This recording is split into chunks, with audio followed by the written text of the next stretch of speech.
بسم اللہ الرحمن الرحیم اللہ ولی الذین آمنوا یخرجهم من الظلمات إلى النور والذین كفروا أولياؤهم الطاغوت يخرجونهم من النور إلى الظلمات أولئك أصحاب النار هم فيها خالدون۔ نمبر 9، اللہ کے نبی کے نکاح میں آنے والی نویں بیوی ہیں حضرت ام حبیبہ بنت ابی سفیان۔ یہ ابو سفیان کی بیٹی تھی، ان کا اصل نام تھا رملہ۔ یہ ہجرت سے 35 سال پہلے پیدا ہوئی۔ ان کے جو والد تھے وہ بنو امیہ کے سردار تھے، اور ان کی ماں صفیہ بنت ابی العاص حضرت عثمان غنی کی سگی پھوپھی تھی۔ ان کی شادی پہلے عبداللہ بن جہش کے ساتھ ہوئی۔ عبداللہ بن جہش جو تھے یہ بنو امیہ کے حلیفوں میں سے تھا، اور اللہ کے رسول صلی اللہ علیہ وسلم کی پھوپھی امیمہ بنت عبد المطلب کے بیٹے تھے۔ تو 13 لوگ جو شروع میں اسلام لائے، اس میں سے حضرت ام حبیبہ اور ان کے شوہر بھی شامل تھے۔ اور جب حبشہ کی طرف صحابہ نے ہجرت کی تو اس میں حضرت ام حبیبہ اور ان کے شوہر بھی شامل تھے۔ تو ام حبیبہ کے جو والد تھے ابو سفیان، وہ قریش کی فوج کے علم بردار تھے اور اسلام کے بڑے کٹر دشمن تھے، مگر ان کی بیٹی مسلمان ہو چکی تھی۔ ام حبیبہ اور ان کے شوہر حبشہ میں سکون سے رہتے تھے۔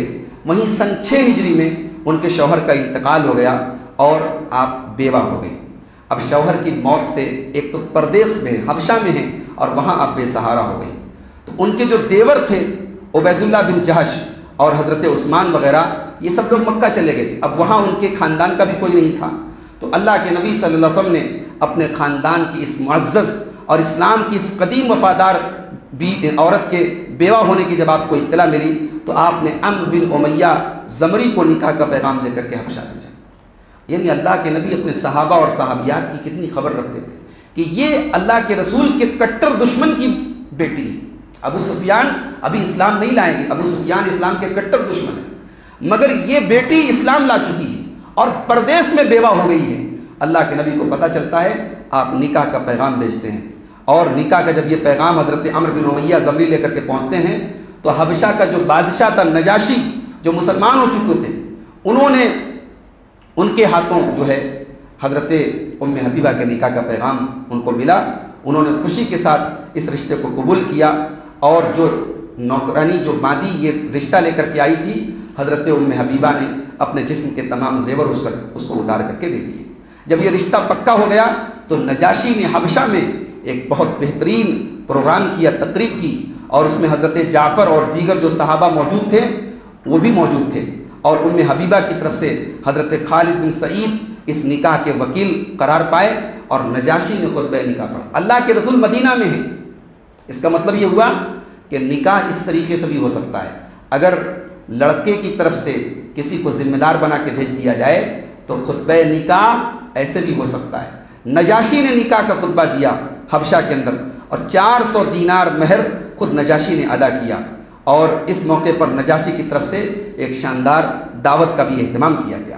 اس کے بعد حضرت عمرو بن امیہ زمری اللہ کے رسول صلی اللہ علیہ وسلم کا جو نکاح کا پیغام لے کر کے آئے تھے، وہ جو ہے انہوں نے 2 کشتیوں کا انتظام کیا، اور ام حبیبہ کو اور ان کے ساتھ دیگر صحابہ کو وہ لے کر کے حبشہ سے مدینہ کی طرف چلے۔ اس قافلے میں حضرت ام حبیبہ کے علاوہ تقریباً 16 مسلمان تھے۔ جب یہ قافلہ مدینہ پہنچا تو اللہ کے نبی صلی اللہ علیہ وسلم اس وقت اپنے صحابہ کے ساتھ خیبر گئے ہوئے تھے۔ خیبر کی جنگ چل رہی تھی۔ خیبر کی جنگ سے کامیاب ہونے کے بعد جب اللہ کے نبی صلی اللہ علیہ وسلم آئے تب حضرت ام حبیبہ اللہ کے رسول کے گھر میں پہنچی۔ اس وقت اللہ کے نبی کے گھر میں 7 بیویاں تھیں۔ ان میں حبیبہ رضی اللہ تعالیٰ عنہ آپ کی 8ویں بیوی تھی، اور اس نکاح کے وقت ان کی عمر 37 برس کی تھی۔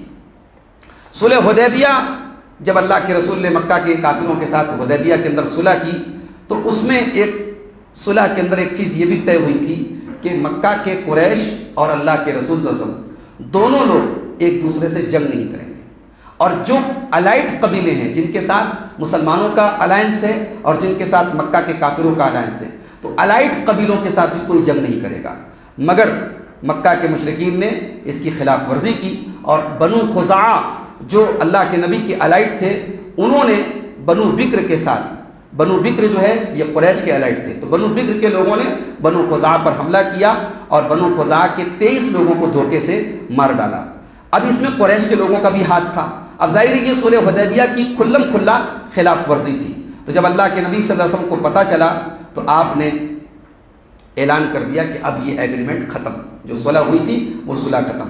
تو قریش کے لوگوں نے حضرت ابو سفیان کو اپنا نمائندہ بنا کر کے بھیجا کہ وہ جائیں اور اللہ کے نبی کو منانے کی کوشش کریں۔ تو حضرت ابو سفیان رضی اللہ تعالیٰ عنہ اسلام مدینہ آئے، مگر اللہ کے نبی نے ان کو کوئی جواب نہیں دیا۔ بڑے بڑے صحابہ سے، حضرت ابو بکر سے، حضرت عمر سے، حضرت علی سے جا کر کے ابو سفیان رضی اللہ عنہ نے سفارش کی، مگر کسی نے ان کی سفارش قبول نہیں کی۔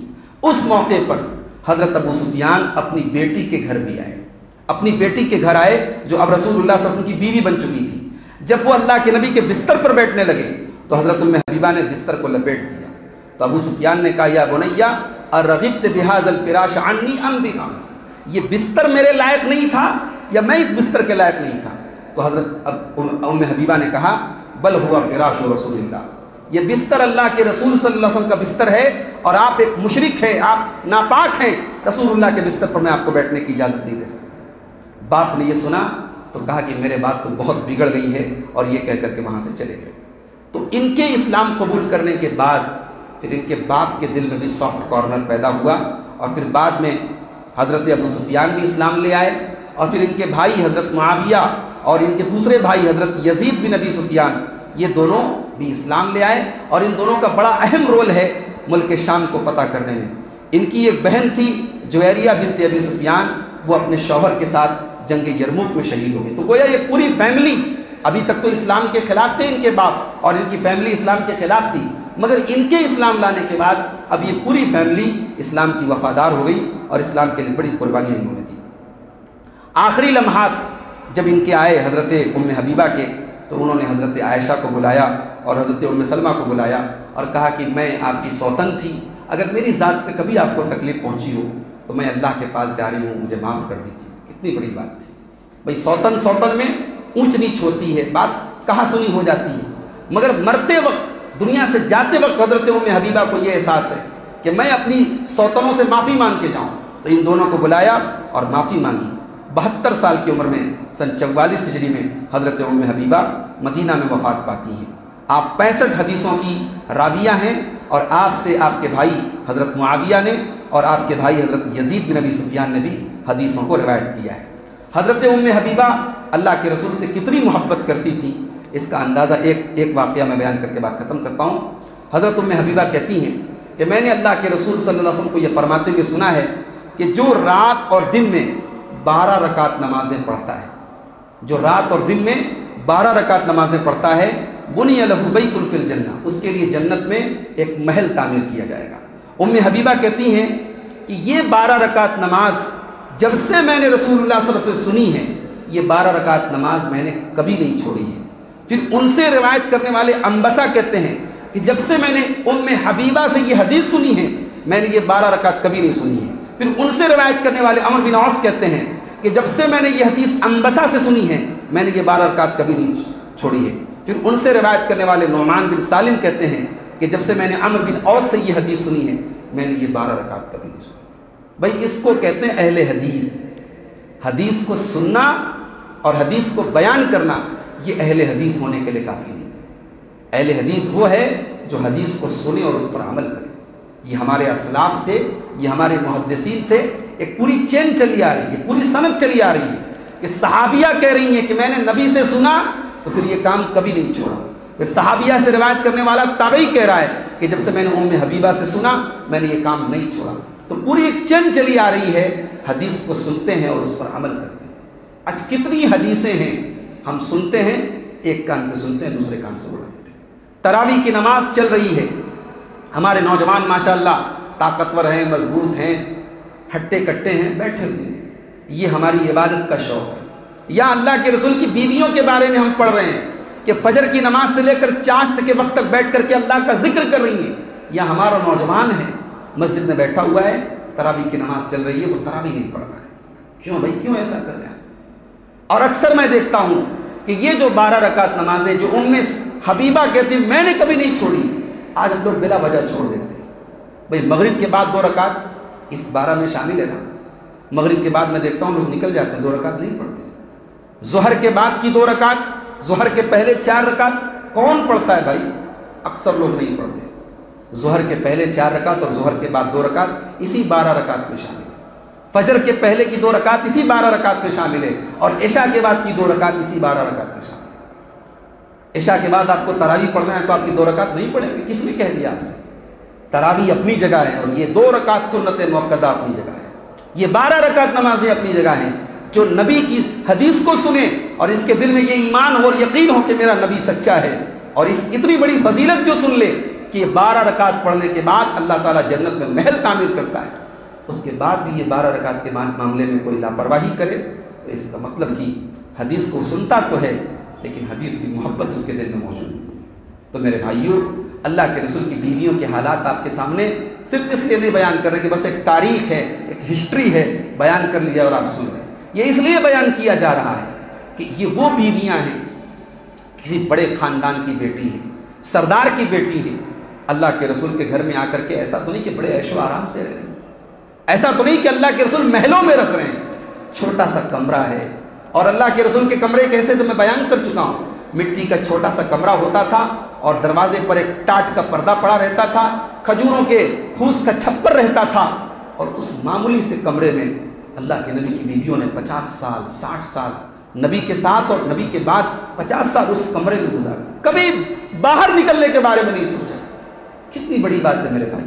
آج ہمارے گھر کی عورتیں اس طریقے کی زندگی ایک دن ایک مہینے کے لیے برداشت نہیں کریں گی. تو اللہ کے نبی کی بیویوں کے حالات ہمیں بتاتے ہیں کہ یہ نبی سے سچی محبت کرتی تھی، اور بیوی جب شوہر سے سچی محبت کرتی ہے تو شوہر کے ساتھ ہر حال میں رہنے کے لیے تیار رہتی ہے. شوہر کھلائے تب بھی اور شوہر کے ساتھ فاقہ کرنا پڑے تب بھی. نبی کی بیویوں نے 2 مہینے فاقے کیے. حضرت عائشہ کہتی ہیں 2 مہینے گزر جاتے تھے، اور ہمارے گھر میں، محمد رسول اللہ کی فیملی کے گھر میں، محمد رسول اللہ کے اہل بیت کے گھر میں چولہا نہیں جلتا تھا. کھجور کھا کر کے اور پانی پی کر کے اللہ کے نبی اور آپ کے اہل بیت گزارا کرتے تھے. آج کی عورتیں کر پائیں گی؟ تو ازواج مطہرات کے جو واقعات آپ کے سامنے بیان کیے جا رہے ہیں، امہات المومنین کے جو واقعات آپ کے سامنے بیان کیے جا رہے ہیں، اس میں سبق یہ ہے کہ ہماری عورتیں بھی اپنے اندر اللہ کا ڈر پیدا کریں، اور ہم حضرات بھی اپنی بیویوں کے ساتھ وہ محبت اور پیار اور وہ تعلق رکھیں جو اللہ کے رسول صلی اللہ علیہ وسلم اپنی بیویوں کے ساتھ رکھتے تھے. ہم بھی اپنے اندر اسلام کی وہ محبت پیدا کریں، نبی کی اتباع کا وہ جذبہ پیدا کریں جو اللہ کے نبی کی بیویوں کے اندر موجود تھا. تو اب تک ہم لوگوں نے الحمدللہ اللہ کے رسول کے 9 بیویوں کے حالات دیکھے ہیں. اب 2 بیویاں حضرت میمونہ رضی اللہ تعالیٰ عنہ اور حضرت صفیہ رضی اللہ تعالیٰ عنہ، 2 بیویوں کے حالات آپ کے سامنے اور بیان کرنا ہے. انشاءاللہ ہم فجر کے درس میں کسی دن ان 2 بیویوں کے حالات بیان کر کے یہ موضوع ہم پورا کریں گے. چونکہ ہمارے پاس سنڈے کو یہ پروگرام رکھا گیا تھا، اور سنڈے جو ہے یہ آج تیسرا سنڈے ہے، اور ابھی ہمارا موضوع تھوڑا سا اور بچا ہے، تو اس کو انشاءاللہ فجر کی نماز میں پورا کریں گے. اللہ سے ہم دعا کرتے ہیں ازواج مطہرات کی سیرت کو جو ہم نے سنا ہے، پڑھا ہے، سیکھا ہے، اللہ اس پر عمل کرنے کی ہم سب کو توفیق عطا فرمائے.